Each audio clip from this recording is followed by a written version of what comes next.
Hi hello ಸ್ನೇಹಿತರೆ, ನಿಮಗೆಲ್ಲರಿಗೂ ಕೂಡ ನನ್ನ ಯೂಟ್ಯೂಬ್ ಚಾನಲ್ಗೆ ಸ್ವಾಗತ. ಇವತ್ತಿನ ವಿಡಿಯೋ ತುಂಬಾನೇ ಇನ್ಫಾರ್ಮೇಟಿವ್ ಆಗಿರುವಂಥ ವಿಡಿಯೋನ ಸ್ಕಿಪ್ ಮಾಡ್ದಲೇ ಪೂರ್ತಿಯಾಗಿ ನೋಡಿ. ನೀವಾದ್ರೂ ಫಸ್ಟ್ ಟೈಮ್ ನನ್ನ ಚಾನಲ್ಗೆ ವಿಸಿಟ್ ಮಾಡಿದರೆ ಪ್ಲೀಸ್ ಚಾನಲ್ನ ಸಬ್ಸ್ಕ್ರೈಬ್ ಮಾಡ್ಕೊಳ್ಳಿ ಫ್ರೆಂಡ್ಸ್. ಶ್ರಾವಣದಲ್ಲಿ ಬರುವ ಪ್ರಮುಖ ಹಬ್ಬಗಳ ಪೈಕಿ ಶ್ರೀ ವರಮಹಾಲಕ್ಷ್ಮಿ ಹಬ್ಬವು ಒಂದು. ಇದು ಮುತ್ತೈದೆಯರು ಆಚರಿಸುವ ವಿಶೇಷ ವ್ರತ.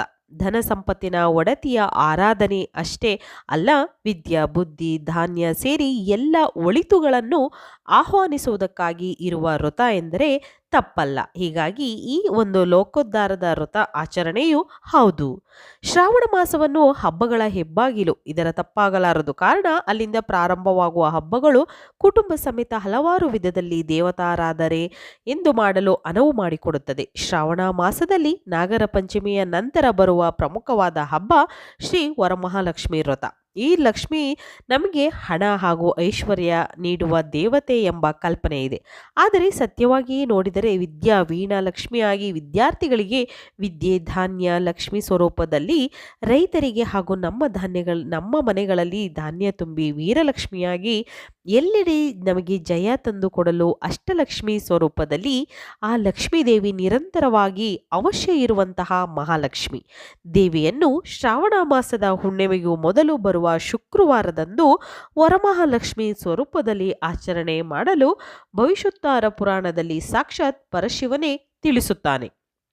ಶ್ರಾವಣ ಮಾಸದ ಶುಕ್ರವಾರದಲ್ಲಿ ಆಚರಿಸಬಹುದಾದ ಈ ವಿಶೇಷ ದಿನದ ಮಹತ್ವ: ಈ ವರ್ಷ ಆಗಸ್ಟ್ 8ರಂದು ಶುಕ್ರವಾರ ಆಚರಿಸಬಹುದಾಗಿದೆ.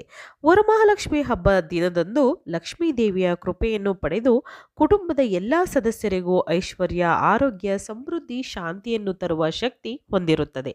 ಆದರೆ ಈ ದಿನದ ಪವಿತ್ರತೆಯನ್ನು ಕಾಪಾಡಲು ಮತ್ತು ಪೂಜೆಯ ಫಲವನ್ನು ಸಂಪೂರ್ಣವಾಗಿ ಪಡೆಯಲು ನಾವು ಶ್ರದ್ಧಾ ಭಕ್ತಿಯಿಂದ ಈ ಒಂದು ಮಹಾಲಕ್ಷ್ಮಿ ವ್ರತವನ್ನು ಆಚರಿಸಬೇಕಾಗುತ್ತದೆ.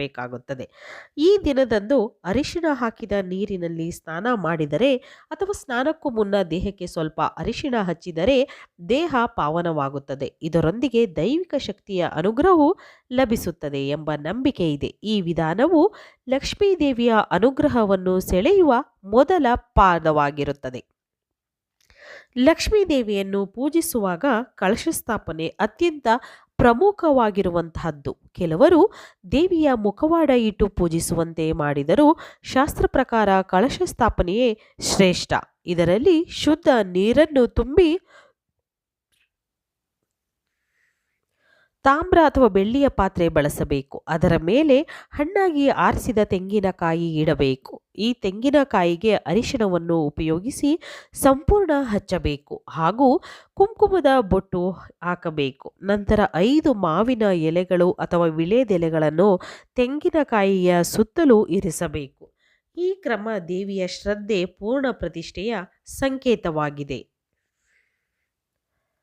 ವರಮಹಾಲಕ್ಷ್ಮಿ ಹಬ್ಬ ಪೂಜೆಯ ಸ್ಥಳವು ಶುದ್ಧವೂ ಶ್ರದ್ಧತೆಯಿಂದ ಆಗಿರಬೇಕು. ಮನೆ ದೊಡ್ಡದಾಗಿದ್ದರೆ ದೇವಿಯನ್ನು ಹಾಲಿನಲ್ಲಿ ಅಥವಾ ಕೋಣೆಯಲ್ಲಿ, ಇಲ್ಲವಾದರೆ ದೇವರ ಕೋಣೆಯಲ್ಲಿಯೇ ಪೂಜಿಸುವುದು ಶ್ರೇಷ್ಠ. ದೇವಿಯನ್ನು ಗೋಡೆಗೆ ತಾಗಿಸಬಾರದು. ಈ ವಿಧಾನ ದೈವಿಕ ಶಕ್ತಿ ಹರಡುವಿಕೆಗೆ ಅಡ್ಡಿಯಾಗುತ್ತದೆ ಎಂಬ ನಂಬಿಕೆ ಇದೆ. ದೇವರಿಗೆ ಉಳಿಸುವ ಪೀಠ ಮರದಿಂದ ಮಾಡಲ್ಪಟ್ಟಿರಬೇಕು. ಕಬ್ಬಿಣ, ಲೋಹ ಅಥವಾ ಪ್ಲಾಸ್ಟಿಕ್ ಬಳಕೆ ಮಾಡುವುದು ಪೂಜೆಯ ಶುದ್ಧತೆಯನ್ನು ಕುಗ್ಗಿಸುತ್ತದೆ. ಪ್ಲಾಸ್ಟಿಕ್ ಹೂಗಳು, ಕವರ್ ಮತ್ತು ಅಲಂಕಾರ ವಸ್ತುಗಳ ಬಳಕೆಯು ಶ್ರದ್ಧೆವಲ್ಲದ ವರ್ತನೆಯಾಗಿರುತ್ತದೆ.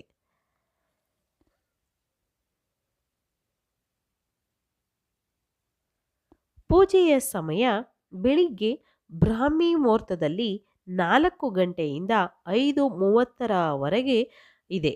ಮಧ್ಯಾಹ್ನ ಪೂಜೆ ಮಾಡುವವರಿಗೆ 12:25ರಿಂದ 1 ಗಂಟೆ ಇದೆ.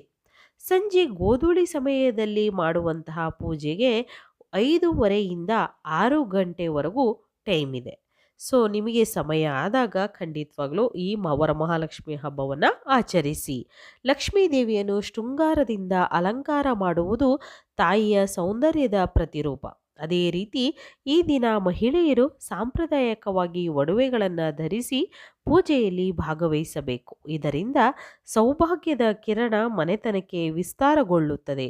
ಆದರೆ ಸಾಲ ಮಾಡಿ ಒಡವೆಗಳಿಗಾಗಿ ಹಣ ತೆಗೆದು ದುಡ್ಡು ಖರ್ಚು ಮಾಡಿ ಶ್ರದ್ಧೆಯಿಂದ ಶ್ರದ್ಧೆ ಇಲ್ಲದೆ ಪತವಾಗಿದೆ. ಶ್ರದ್ಧೆಯಿಂದ ಹಾಗೂ ನಿಷ್ಠೆಯಿಂದ ನಿಮ್ಮಿಂದ ಸಾಧ್ಯವಿರುವ ರೀತಿಯಲ್ಲಿ ಪೂಜಿಸುವುದು ದೇವಿಯ ಅನುಗ್ರಹಕ್ಕೆ ಅರ್ಹವಾದ ಒಂದು ಮಾರ್ಗವಾಗಿದೆ. ಈ ವ್ರತದ ದಿನ ಶುದ್ಧ ಮನಸ್ಸು, ಶುದ್ಧ ಪೂಜೆಯನ್ನು ಅರ್ಪಿಸಬೇಕಾಗುತ್ತದೆ. ಮನಸ್ಸಿನಲ್ಲಿ ಬೇಸರ, ಸಿಟ್ಟು, ಆತಂಕ ಇತ್ಯಾದಿ ನಕಾರಾತ್ಮಕ ಭಾವನೆಗಳು ಇರಬಾರದು. ಮನೆಯಿಂದ ಅಯ್ಯೋ ಏನು ಗಂಡಾಂತರ ಎಂಬ ಪದಗಳು ಹೊರಡಬಾರದು. ಹಾಗೆ ಯಾರನ್ನೂ ಕೂಡ ಬೈಯಬಾರದು ಮತ್ತು ಕೂಗಾಡಬಾರದು.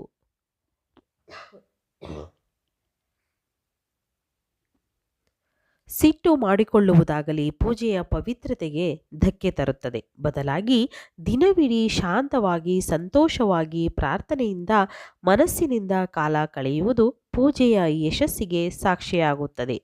ಪೌರಾಣಿಕ ನಂಬಿಕೆಯಂತೆ 5 ವರ್ಷದೊಳಗಿನ ಹೆಣ್ಣು ಮಗು, ಮಧ್ಯಮ ವಯಸ್ಸಿನ ಮಹಿಳೆ ಅಥವಾ ವೃದ್ಧರನ್ನು ಮನೆಗೆ ಆಹ್ವಾನಿಸಿ ಅವರ ಪಾದ ತೊಳೆಯುವುದು, ಅರಿಶಿಣ ಹಚ್ಚುವುದು ಹಾಗೂ ತಾಂಬೂಲ, ಹಣ್ಣು ಹಂಪಲು ನೀಡಿ ಆಶೀರ್ವಾದ ಪಡೆಯುವುದು ಲಕ್ಷ್ಮೀದೇವಿಯನ್ನು ಸ್ವಾಗತಿಸುವ ಪವಿತ್ರ ವಿಧಿಯಾಗಿರುತ್ತದೆ.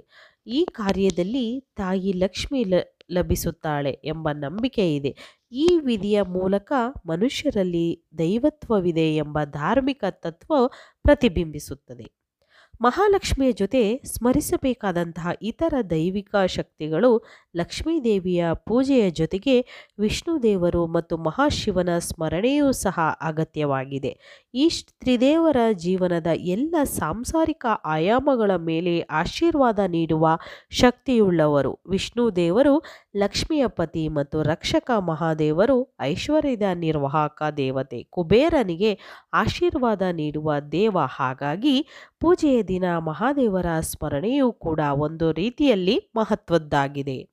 ವರಮಹಾಲಕ್ಷ್ಮಿ ಹಬ್ಬ ಅಥವಾ ಪೂಜೆ ಪೂರ್ಣಗೊಂಡ ನಂತರ ದಾನ ಧರ್ಮಗಳ ಮೂಲಕ ಪೂಜೆ ಪೂರ್ಣತೆಯನ್ನು ಸಾಧಿಸಬೇಕು. ನಿಮ್ಮಿಂದ ಸಾಧ್ಯವಾದಷ್ಟು ಬಡವರಿಗೆ, ಅನ್ನದಾನಕ್ಕಾಗಿ ಹಸಿದವರಿಗೆ ಅಕ್ಕಿ, ತರಕಾರಿ, ಹಣ್ಣು, ದಕ್ಷಿಣೆ ನೀಡುವುದು ಅತ್ಯಂತ ಶ್ರೇಷ್ಠ ಕರ್ಮವಾಗಿದೆ. ಈ ಕಾರ್ಯದಿಂದ ನೀವು ಪಡೆದ ಶಕ್ತಿಯ ಒಂದು ಭಾಗವನ್ನು ಸಮಾಜಕ್ಕೂ ಹಂಚಿಕೊಳ್ಳುವ ಅವಕಾಶ ಲಭಿಸುತ್ತದೆ. ಈ ದಾರದಿಂದ ದೇವಿಯ ಕೃಪೆ ಮತ್ತಷ್ಟು ಬಲವಾಗಿ ನಿಮ್ಮ ಜೀವನದಲ್ಲಿ ನೆಲೆಸುತ್ತದೆ. ವರಮಹಾಲಕ್ಷ್ಮಿ ವ್ರತದಲ್ಲಿ ಧಾರ್ಮಿಕ ನಿಯಮಗಳು, ವಿಧಾನಗಳು, ಆಚರಣೆಗಳೆಲ್ಲ ಅಗತ್ಯವಿದ್ದರೂ ಭಕ್ತಿ ಎಲ್ಲದಕ್ಕೂ ಮೇಲಾಗಿರುವಂತಹ ಸತ್ಯ ಅಷ್ಟೆ. ಎಷ್ಟೇ ವೈಭೋಗ ಸಡಗರ ಸಂಭ್ರಮ ಇರದಿದ್ದರೂ ದೇವಿಯ ಆರಾಧನೆ ಭಕ್ತಿಯಿಂದಲೇ, ಶ್ರದ್ಧೆಯಿಂದ, ಶುದ್ಧ ಮನಸ್ಸಿನಿಂದ ನಡೆಯಬೇಕು. ದೈವಿಯ ಮನಸ್ಸಿನಿಂದ ಪ್ರೀತಿಸಿ ನಿಷ್ಠೆಯಿಂದ ಪ್ರಾರ್ಥಿಸಿದಾಗ ಲಕ್ಷ್ಮೀದೇವಿಯ ಅನುಗ್ರಹದ ಪರಿಪೂರ್ಣತೆಯನ್ನು ಸದಾ ನಿಮ್ಮ ಕುಟುಂಬದ ಮೇಲೆ ಇರಲು ಸಾಧ್ಯವಾಗುತ್ತದೆ. ವೀಕ್ಷಕರೇ, ಇವತ್ತಿನ ಈ ಎಲ್ಲ ಮಾಹಿತಿಗಳು ನಿಮಗೆ ಇಷ್ಟ ಆಗಿದೆ ಅಂತ ನಾನು ಭಾವಿಸ್ತೀನಿ. ಇಷ್ಟ ಆಗಿದ್ರೆ ಚಾನಲ್ನ ಸಬ್ಸ್ಕ್ರೈಬ್ ಮಾಡ್ಕೊಳ್ಳಿ, ಲೈಕ್ ಮಾಡಿ ಮತ್ತು ಹೆಚ್ಚೆಚ್ಚು ಶೇರ್ ಮಾಡಿ. ಇವತ್ತಿನ ವಿಡಿಯೋನ ಇಲ್ಲಿಗೆ ಮುಗಿಸ್ತಾ ಇದ್ದೀನಿ. ನಿಮಗೆಲ್ಲರಿಗೂ ಕೂಡ ಹೃದಯಪೂರ್ವಕವಾಗಿ ಧನ್ಯವಾದಗಳು.